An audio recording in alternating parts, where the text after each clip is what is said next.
Hey, Dr. Mike Nelson here. Another RPR point you can play around with.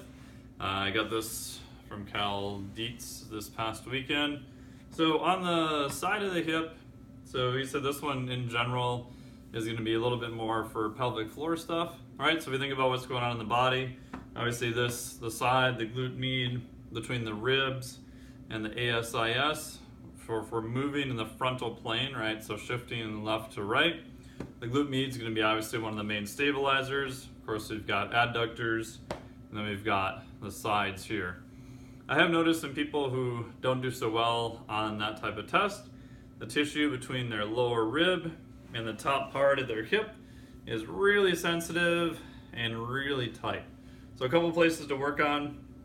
The bottom part of the ribs here, mine are a little sensitive. So again, just using your hand and your thumb like that.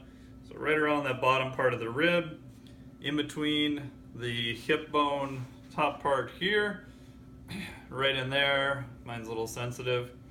And the other part is find the top part of the hip, go down about an inch or so, and then go from the middle front part, so your ASIS here, and go down about an inch, and then go across that area around into the back part of the hip, coming up here before you get to the rectors and before you get to the SI joint.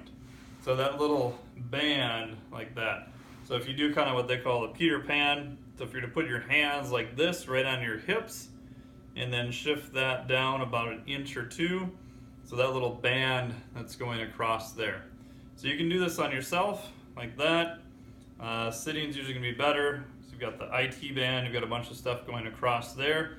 But if you can get somebody to help you, what you would do is usually lay down like here, and they can actually use their elbow on this right across there, because you're going to be right on the soft tissue as it comes right over the bone. So you're going to go right through that area.